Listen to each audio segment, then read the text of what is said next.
Episode 6, Ritual Terakhir. Satu-satunya cara selamat, harus ke jembatan lagi. Malam itu, langit Jakarta tak berbintang. Udara lembab menggantung berat, seolah kota ini sedang menahan napas menunggu sesuatu yang buruk terjadi. Andi berdiri di tepi jembatan Ancol. Kedua tangannya gemetar memegang sebuah tas kain berisi sesajen sederhana, bunga Kamboja, dupa yang sudah menyala, dan foto Maria yang dia cetak dari arsip koran. Harus berhasil, bisiknya pada diri sendiri. Tapi suaranya pecah di tengah keheningan malam yang tidak wajar. Bahkan suara jangkrik dan kodok yang biasanya ramai di sekitar rawa-rawa Ancol sama sekali tidak terdengar. Hanya desau angin yang sesekali menyentuh kulitnya seperti jari-jari dingin. Dia meletakkan sesajen di pinggir jembatan, tepat di tempat yang menurut artikel koran Maria ditemukan tergantung. Tangannya yang basah oleh keringat dingin kesulitan menyalakan lilin kecil.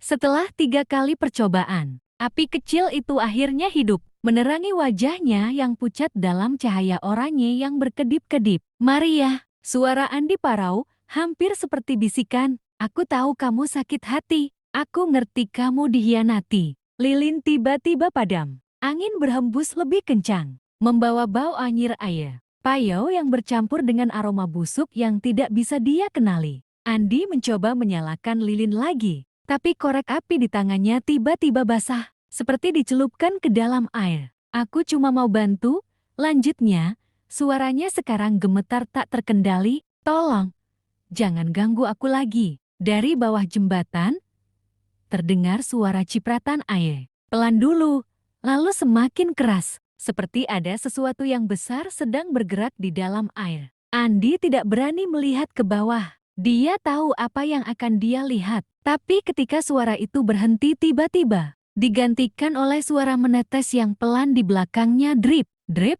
drip. Andi tidak bisa tidak menoleh. Dia berharap melihat apapun selain apa yang benar-benar ada di sana. Maria berdiri tepat di belakangnya. Gaun putihnya yang basah menempel di tubuh kurus, menunjukkan lekuk tulang rusuk yang menonjol. Rambutnya yang hitam panjang menutupi wajah, tapi Andi bisa merasakan tatapan dari balik tirai rambut itu. Air terus menetes dari ujung gaunnya, membentuk genangan kecil di aspal. "Kamu lihat aku." Suaranya seperti berasal dari dalam air, parau dan bergema. "Sekarang kamu harus gantikan dia." Andi jatuh terduduk, punggungnya membentur pagar jembatan. Aku bukan pacarmu. Aku cuma lewat." Maria menggelang pelan. Gerakan yang tidak wajar seperti kepalanya terlalu berat untuk lehernya. "Tapi kamu lihat aku, kamu cari aku, kamu." Tiba-tiba suaranya berubah menjadi jeritan memilukan. "Kamu ingin aku berhenti? Gantikan dia. Bawakan dia kembali padaku."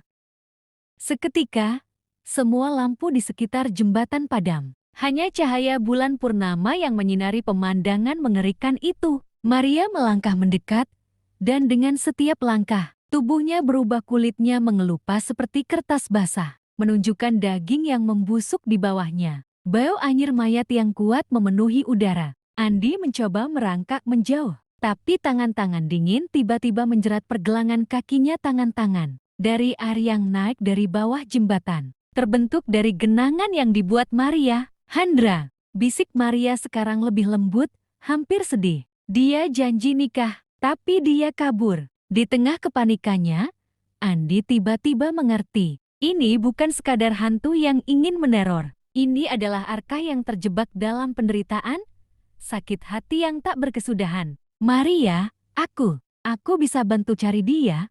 Andi berbohong, berusaha menenangkannya. "Aku punya kenalan di kepolisian. Kita bisa." "Bohong!" teriak Maria, dan sekonyong-konyong wajahnya terlihat kulitnya yang membusuk, mata yang sudah tidak ada tinggal lubang hitam, dan mulut yang dipenuhi cacing tanah. "Semua pria berbohong, kamu hanya ingin kabur." Dia meraih Andi dengan tangan yang tiba-tiba menjadi cakar panjang. Kukunya hitam dan tajam seperti pisau. Andi berteriak ketika cakar itu mencengkeram bahunya, menusuk hingga ke daging. Darah mengalir deras, membasahi baju putih Maria yang sudah kotor. Tapi tiba-tiba, dari ujung jembatan, muncul sosok lain, seorang laki-laki dengan wajah hancur, pakaiannya compang-camping. "Handra," bisik Maria.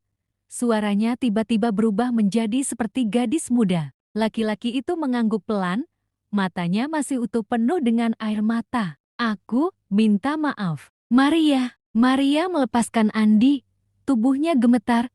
Kamu, kembali. Hendra mengulurkan tangan. Aku terjebak di jembatan ini, sama sepertimu. Andi menggunakan kesempatan ini untuk merangkak menjauh. Darah dari lukanya meninggalkan jejak di aspal. Dia melihat Maria dan Hendra perlahan mendekat, seperti dua magnet yang tak terpisahkan. Tapi ketika mereka hampir bersentuhan, wajah Hendra tiba-tiba berubah menjadi wajah Andi. Tidak, jerit Maria, menyadari tipuannya. Andi, lari, teriak suara dari ujung jembatan Rian.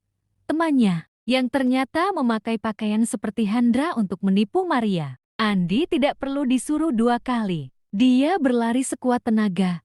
Sementara di belakangnya, Maria menjerit-jerit marah. Suaranya memecah kesunyian malam seperti kaca pecah. Aku akan menemukanmu lagi. Aku akan. Suaranya terputus ketika Andi dan Rian melompat ke motor dan membawa kabur secepat mungkin. Tapi ketika Andi menoleh ke belakang untuk terakhir kali, dia melihat Maria berdiri di tengah jembatan, gaun putihnya berkibar. Dan di sebelahnya, sekarang ada puluhan sosok bayangan semua korban sebelumnya. Mereka semua menunggu korban berikutnya. Dan Andi tahu, ini belum benar-benar berakhir.